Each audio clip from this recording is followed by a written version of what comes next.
The following events occurred on a small island of isolated position in a large Canadian lake, to whose cool waters the inhabitants of Montreal and Toronto flee for rest and recreation in the hot months. It is only to be regretted that events of such peculiar interest to the genuine student of the physical should be entirely uncorroborated. Such, unfortunately, however, is the case. Our own party of nearly 20 had returned to Montreal that very day, and I was left in solitary possession for a week or two longer, in order to accomplish the more important reading for the law which I had foolishly neglected during the summer. It was late in September, and the big trout and masquinonge were stirring themselves in the depths of the lake, and beginning slowly to move up to the surface waters as the north winds and early frost lowered their temperature. Already the maples were crimson and gold, and the wild laughter of the loons echoed in sheltered bays that never knew their strange cry in the summer. With a whole island to oneself, a 2-story cottage, a canoe, and only the chipmunks and the farmer's weekly visit with eggs and bread to disturb one, the opportunities for hard reading might be very great. It all depends. The rest of the party had gone off with many warnings to beware of Indians and to not stay late enough to be the victim of a frost that thinks nothing of 40 below zero. After they had gone, the loneliness of the situation made itself unpleasantly felt. There were no other islands within 6 or 7 miles, and though the mainland forest lay a couple of miles behind me, they stretched for a very great distance unbroken by any sign of human habitation. But, though the island was completely deserted and silent, the rocks and trees that had echoed human laughter and voices almost every hour of the day for 2 months could not fail to retain some memories of it all. And I was not surprised to fancy I heard a shout or a cry as I passed from rock to rock, and more than once to imagine that I heard my own name called aloud.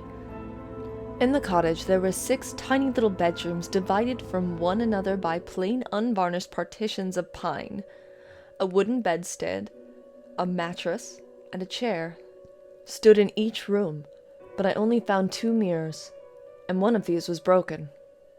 The boards creaked a good deal as I moved about, and the signs of occupation were so recent that I could hardly believe I was alone.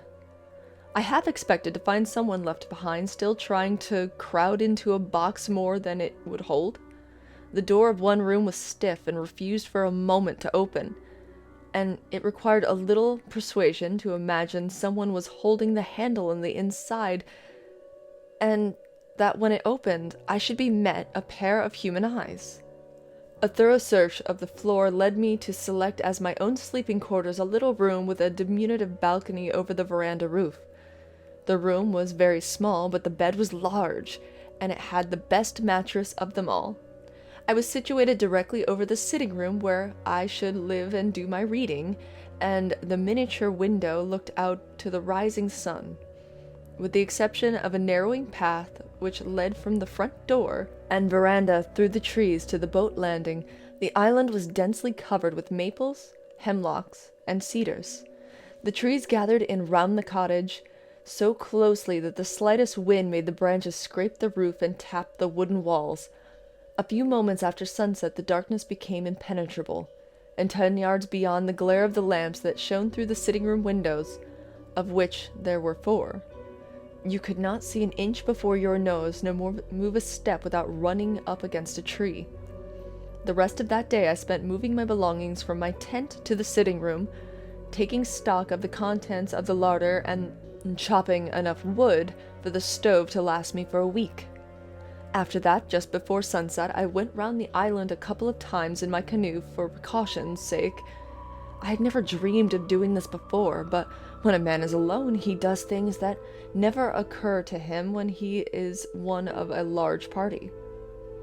How lonely the island seemed when I landed again! The sun was down, and twilight is unknown in these northern regions. The darkness comes up at once. The canoe safely pulled up and turned over on her face, I groped my way up the little narrow pathway to the veranda. The 6 lamps were still soon burning merrily in the front room, but in the kitchen, where I dined, the shadows were so gloomy and the lamplight was so inadequate that the stars could be seen peeping through the cracks between the rafters. I turned in early that night. Though it was calm and there was no wind, the creaking of my bedstead and the musical gurgle of the waters over the rocks below were not the only sounds that reached my ears. As I lay awake, the appalling emptiness of the house grew upon me. The corridors and vacant rooms seemed to echo innumerable footsteps shuffling, the rustling of skirts, and the constant undertone of whispering. When sleep at length overtook me, the breathing and noises, however, passed gently to mingle with the voices of my dreams. A week passed by, and the reading progressed favorably. On the 10th day of my solitude, a strange thing happened. I awoke after a good night's sleep to find myself possessed with a marked repugnance for my room. The air seemed to stifle me. The more I tried to define the cause of this dislike, the more unreasonable it appeared. There was something about the room that made me afraid.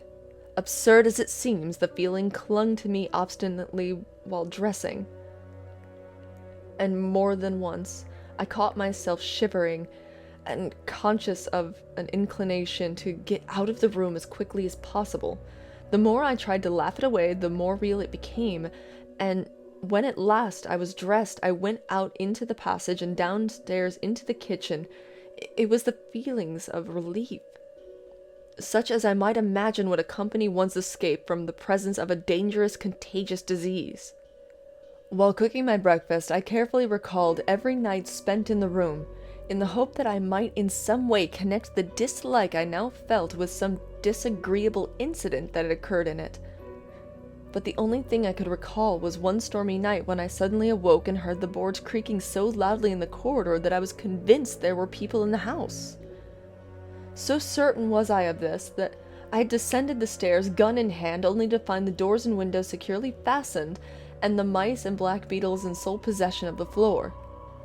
This was certainly not sufficient to account for the strength of my feelings. The morning hours I spent in steady reading, and when I broke off in the middle of the day for a swim and a luncheon, I was very much surprised, if not a little ashamed, to find my dislike for the room had, if anything, grown stronger. Going upstairs to get a book, I experienced the most marked aversion to entering the room, and while within, I was conscious all the time of an uncomfortable feeling that was half uneasiness and half apprehension. The result of it was that, instead of reading, I spent the afternoon on the water, paddling and fishing, and when I got home about sundown, brought with me half a dozen delicious black bass for the supper table and the larder.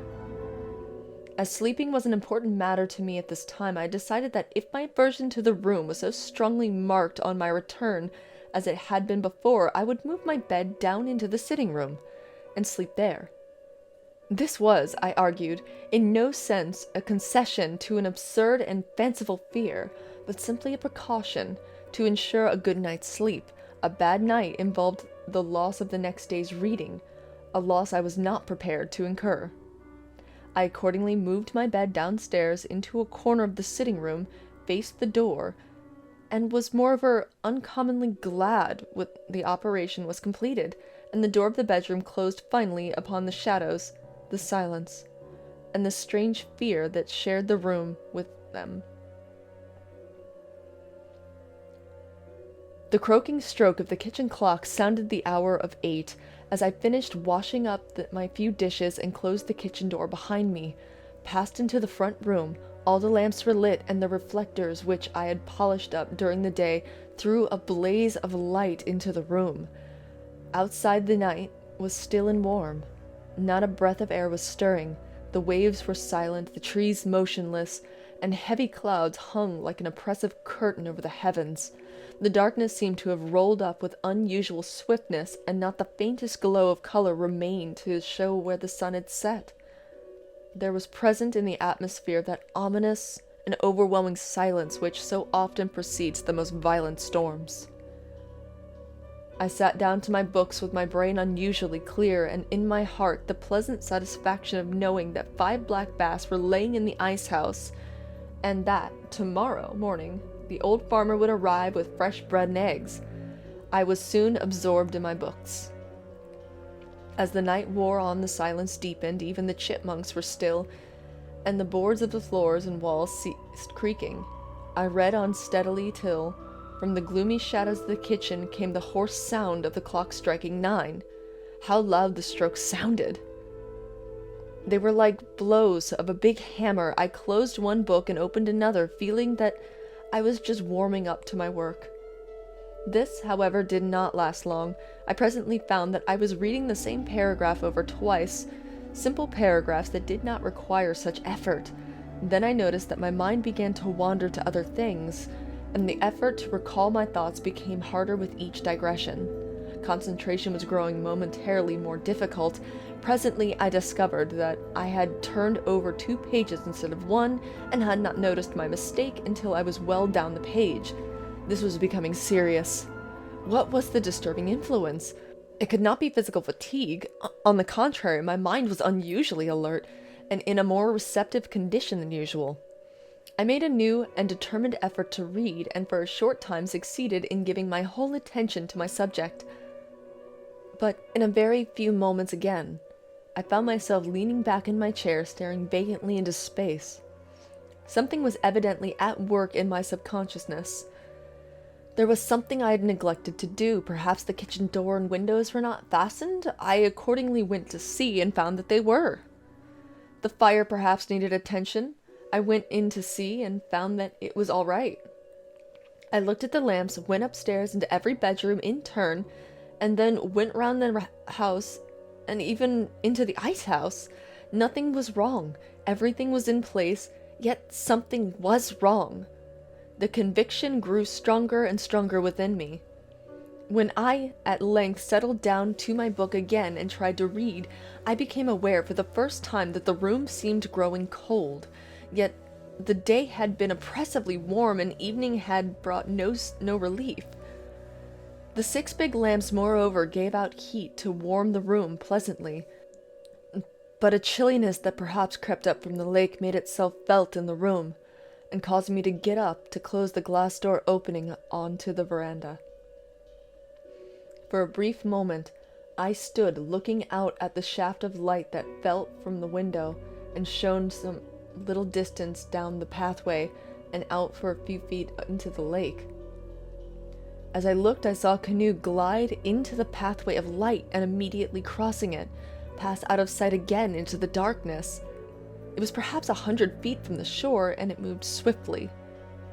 I was surprised that a canoe could pass the island at this time of night, for all the summer visitors from the other side of the lake had gone home weeks before, and the island was a long way of any line of water traffic.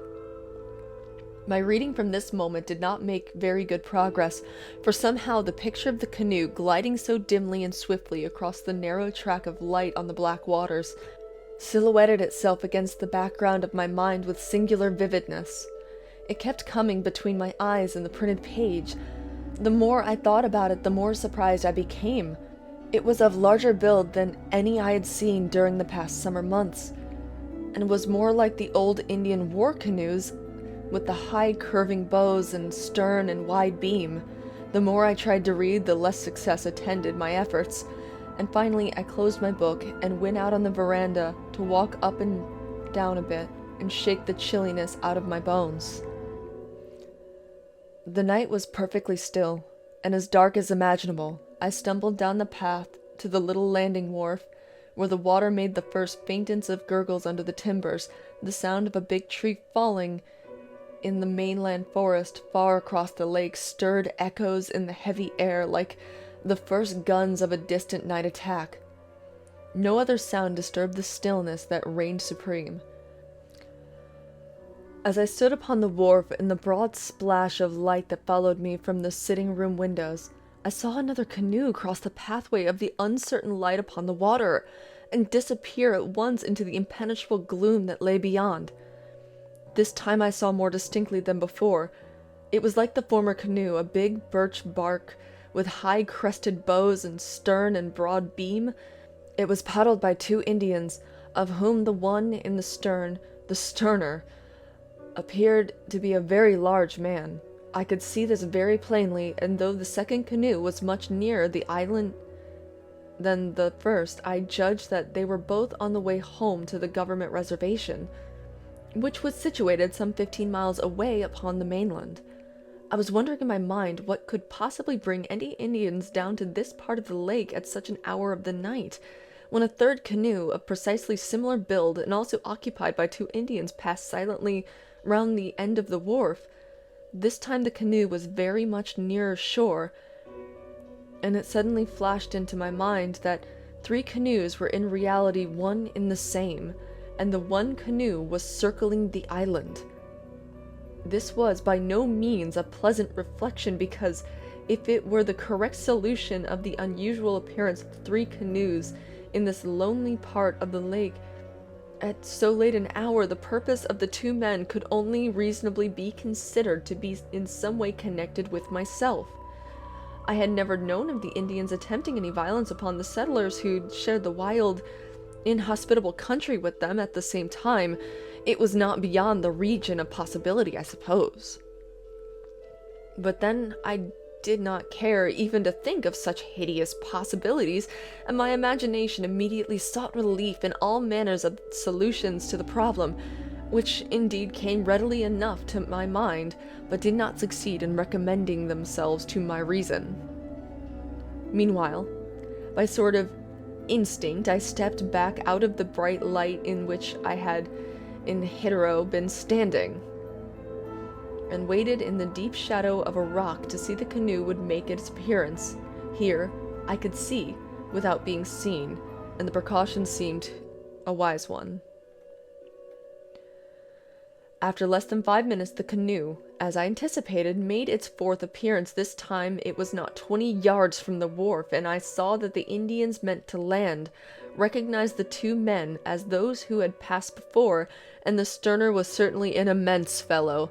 It was unquestionably the same canoe. There could be no longer any doubt that for some purpose of their own the men had been going round and round the island for some time, waiting for the opportunity to land. I strained my eyes to follow them in the darkness, but the night had completely swallowed them up, and not even the faintest swish of paddles reached my ears as the Indians plied their long and powerful strokes. The canoe would be round again in a few moments, and this time it was possible that the men might land. It was well to be prepared. I knew nothing of their intentions, and 2 to 1, when the 2 are big Indians, late at night on a lonely island was not exactly my idea of pleasant intercourse.